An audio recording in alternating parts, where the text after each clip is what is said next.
All right, Tom Heineberg, we're here today. We're going to watch this video, pro-vaccine versus anti-vaccine. Should your kids get vaccinated?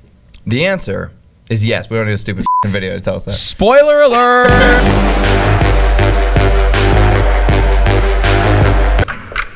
Welcome to Jumanji. My name is David Epstein, and I'm a pediatric intensive care physician. I'm Bob Sears. I'm a pediatrician. I guess my greatest passion is just to help encourage full, complete, informed consent. Informed consent, just so you know, is code for we think vaccines cause autism. He has the voice that they all have. Even though he's a man. What voice is that? The thing about vaccines is I just feel like... By trade, I am a designer. I am also an activist and a mother. By trade, I'm a small batch hand-sewn sauerkraut artisan. Also, vaccines cause cancer. Melissa Floyd, and wait. By trade, I'm a full-time Googler. This conversation can be open for people and continue to inform people and to listen to everyone, understand why we each come to our opinion on this. This is something that idiots and charlatans both use, which is like the open-minded argument. Like, you're not open-minded enough, right? And it's like, hey, Z, how come you're not open-minded to rape as a mating strategy? You know, historically, it was a very successful mating strategy for males in our species. You know, there's your great-great-great-great-grandfather probably raped. How come you won't rape women? Are you just not open-minded enough? I guess there are two sides to the rape debate, Tom. Why don't we just put a line in the middle and then pro-rape? I just want you to hear me out about my views on rape. I'm also a full-time rapist, which means I rap professionally and hate vaccines. Well, by trade, I'm a rhino gynecologist, aka a rhinocologist. Ever since I was young, I was into rhino vaginas. I don't know what it is. I hate these people. I hate them. The first statement is, I am vaccinated. They're all vaccinated. I was vaccinated as a child, but my last vaccine was about 15 years ago when I returned to college, and I had a severe reaction in that I became arthritic in my hands. Went to many, many doctors, and nobody knew what was going on and why it was happening, and just shrugged like, it doesn't make sense. You're too young to have arthritis. And it wasn't until having kids and sort of digging into my own research for them that a lot of answers started coming up. And I think it's unfortunate that a lot of it is overlooked. The correlation between having a disease and being vaccinated is something that anti-vaxxers confuse all the time with causation. And again, this is all like data. The emotional truth of it is she's just simply wrong, and it's sad, and now she's harming her children because of a misconception that she has, trying to explain something that maybe wasn't super easy to explain. Not getting vaccinated endangers other people. Leads in nicely. Now this is the debate topic. Not getting vaccinated. I can't wrap my head around the fact I'm a pediatrician. I went to medical school and did residency, and I can't understand that not vaccinating endangers other people. How could that be? I'm Bob Sears, and I endorse this message of pure abject stupidity. I like how anti-vax Marissa. Look at Marissa. Like, Wait. Let me ponder this. Hold on. Wait a second. As a full-time dolphin trainer, to me it seems that it follows from first principles that this makes no sense to me. I will acknowledge, of course, as a pediatrician, I know vaccines work. I know they give you protection. They vary greatly in what that protection is. It's not like 100% magical shield over you completely. But I do acknowledge there are some vaccines like the measles vaccine and the chickenpox vaccine that honestly, if you don't get those vaccines, you do risk catching the disease and passing it to others. I can't understand what's Bob Sears' whole deal, because he did say that he knows that vaccines are effective. Bob Sears is one of the most dangerous people around, and I'll tell you why. So he got in trouble. His license is on probation, his medical license in California, for giving inappropriate medical vaccine exemptions to children he's never even examined. So tell me that's not unethical. Tell me this guy's not a criminal. Tell me he isn't a danger to public health. Tell me he's not a delusional threat. And he sits here like a psychopath and says, well, some vaccines work like measles. And so you start to believe him when he says, but other vaccines don't, you shouldn't get them. that guy, man. He's actually, and I'll tell you, I've talked to pediatricians in California who are like, fuck that guy. Z-Dog, could you stand up and say fuck that? Because I can't say it because I get dinged as unprofessional. I don't give a fuck Bob Sears and all his bull, right? He's also a beta cuck. I mean, I heard him talk. I mean, listen to the guy. And I think, yeah, if you get micro, probably some of these vaccines. I think when you're giving kids medication, you have to get micro about it. I don't think it's doing your kids any service to just say vaccines are all made the same and they're all safe and healthy and good for you, that everybody's benefiting from it, because that's false. It's But we not study true. them before we release them to the public. We study them, so we do know they're safe. There's something very narcissistic at the heart of the anti-vax Fundamentally, this is a deep narcissism. Yeah. It's saying, I know more than years of study and years of research. And yeah, there's an empowerment in that and an individualism, but the truth is it's a delusion. And also for her, it's like, I can't have arthritis. I'm special. Right. Special people don't get arthritis. Why would I be defective? I was injured by a corporation. Exactly. It's much easier to process than you just have bad luck. Or bad genes. Now, the thing is, I respect parents who are on the fence about this. They should be asking questions. The problem is these are professionals. She said, I'm an activist. Yeah. These professional anti-vax activists, they get no quarter from me. They are deluded and they are hurting children. Being an intensivist, I see the worst of the worst. And so seeing the other side of kids who don't get vaccinated, I saw a kid walk in with meningococcemia, which I haven't seen in decades. He had all 4 limbs cut off. They had to be amputated because it was all dead tissue. You forget how bad things were before we had vaccines. That is the way you communicate about vaccines, which is remind us of things we don't see anymore. Right. The emotional resonance of a child who had to have limbs amputated because of meningococcemia, which is preventable with a vaccine, and he didn't get vaccinated because of a decision a parent made because they're listening to anti-vax Marissa, who is a designer and a mother, but has no training in immunology or science. Unvaccinated children don't just have diseases hanging out in their bodies waiting to unload at any moment. Anybody could be spreading diseases, especially things like polio and pertussis that are not completely covered by the vaccine. Wow.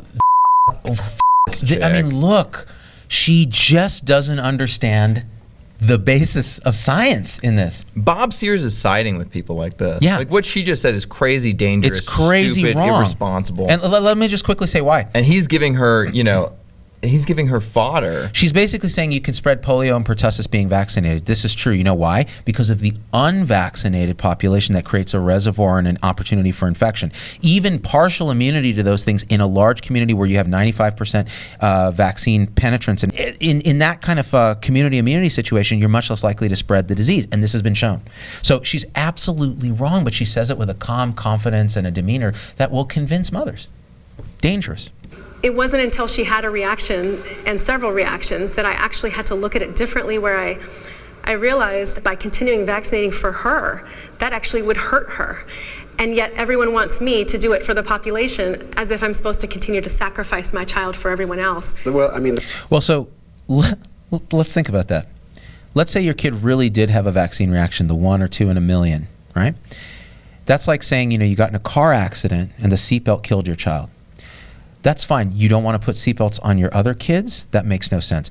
You want to go publicly and be an activist against seatbelts and say, you know what, we got to stop wearing seatbelts. That is freaking insane. It's crazy. It's crazy. Yeah, it's crazy. It's also, all chicks that have bangs are crazy. That's a fact. You know what? That's a fact. And you know what? Guys who have bangs are even crazier. Because they feel they are just not willing to risk the side effects. But the side effects are like 1 in a million, 1 in 2 million, whereas the side effects from the diseases, all these outbreaks and things like that. I'm using vaccines every time. Tom Heineberg, you need to understand.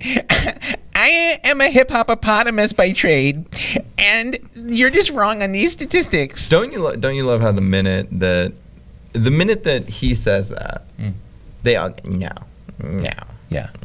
Because they're reading these crap like natural news blogs or Health Nut News or whatever the hell just it is. Pure. People email me this stuff all the time, and I'm like, I'm not going to respond to an article from Green Med News. Hey, have you seen the High Wire with Del Face? Because He makes a lot of compelling points. Anyone who has to name himself Big Tree because he has a small penis is just... And then I only started investigating vaccines because I ended up with a kid with an autoimmune disorder. So what does that mean? And instead of finding answers, I found more questions. The 1 in a million is not a real number. It's really not. Listen to me really carefully. She said she was diagnosed with arthritis. She has a kid with an autoimmune disorder. Could it be perhaps that there's a genetic basis to her autoimmune disorder, HLA-B27 or something similar, and now her kid has it, and there's your explanation? Are you implying that we are genetically inferior to you, you sickly, bald, ugly, disgusting, gross, sickly, look like you're on chemo? You don't know me. You don't know my body, okay? You don't listen. No. Just no. No. The two sides. Yeah, absolutely. This will be good. I feel like there's not enough hostility. I know, Tom Heineberg, like, I'm gonna come at you like a spider monkey. But I have people who won't be friends with me, who I've had death threats on social media. I might not even be able to send my kids to school depending on how legislation changes. And you shouldn't be able to. Yeah, no, you shouldn't. You shouldn't be able to. So let's just clarify that. You have to understand, if you're making this stance, you pay some degree of societal consequence for it. The death threats are inexcusable. Yeah, but inexcusable. I share other people's frustration with her. I mean, it's so frustrating to know that these people are putting their child at increased risk. And this is why, and all of our children. This is why it's so polarizing. And then the way they see the pro-vax side is, well, these people just don't understand these horrible risks, and our kids are getting mutilated by these needles. And I think, yes, conversation is going to be important, but then these debates are tricky because there isn't really two sides to the science. I trust my physicians. My daughter has epilepsy, and in March she was also diagnosed with juvenile idiopathic arthritis. I went to the rheumatologist, and the rheumatologist said, I'm going to put her on methotrexate. And I looked at her, I'm like, methotrexate, that's a chemotherapeutic agent that kids with cancer get. And she's like, yes, but we use it in a low dose, and it doesn't cause harmful side effects. You have to trust me. I said, okay. And I trusted her. And I am so glad that I did. Before all this happened, she was a competitive gymnast. And she used to walk up and down the stairs like she was 90 years old. She couldn't hold a pencil in her hand. Now she's back on the bars, back on the beam, doing things which my wife and I never thought that she would do again. So yes, do I trust my physicians? Yes. Do I question them? Yes. I will say, look, can we do this for her? Can we do this instead? And yes, I can appreciate what you guys have said as far as people hearing you. And I think that's the biggest problem in medicine, is that time is short, clinicians aren't listening. And I think that as a pediatrician, one of the most important jobs that we have is to listen to parents. And I think that if any pediatrician isn't doing that, they're not doing their job. The reason there's hostility, at least on my platform, is we think this is a life and death issue for children. We care. We spent a career studying this stuff and caring about people, and to see it all flushed away based on what we see as really just bad science. Now, what's not bad, and I think I got out of this debate, is the emotional resonance with the anti-vax crowd of, they really feel like they've been harmed, they really feel like this is the reason for their suffering, and they really feel like telling the world about it. Okay, I understand that. Like, I see you as a human being, yes. But we're going to have to do better to figure out how to counter this. Now, the question is it shaming and ridicule? Because she feels ostracized already. I think we need to dial that up to 30. I think in society, there should be no quarter for running into a theater and yelling fire, which is what these guys are doing, the professional activists. But should we be able to sit and talk about, well, okay, your child had a bad reaction. Here's one that had the bad reaction. Let's talk about it. Yeah. And why I would still vaccinate my child, but I also witness and appreciate the suffering that your family went through. That's something doctors are unwilling to do to a large extent because we are pretty dogmatic, we are pretty conditioned, and we're worried it's going to set a bad example. I don't think so. It's kind of like apologizing if you make a medical mistake. Your chances of being sued are much less because you're a human being and you're doing what you know is right. Yeah. So, listen, I just had a 2-month-old, and we fully vaccinated her on schedule, on time. And she was fussy. She cried the entire day. And then guess what happened? Nothing. She's fine. Yep. And now she's protected. And same with my kids. And I just don't know why people wouldn't want that for their own child. Yeah. So there you have it. A real doctor and Tom watch pro-vaccine versus anti-vaccine. Should your kids get... Wait. Where's my wig? Oh, no, she's back. Here's the thing. Who said... Where's that Tom guy who said crazy chicks have bangs? I'm gonna him up. Also, I'm gonna come at you like a spider monkey, Del Bigtree.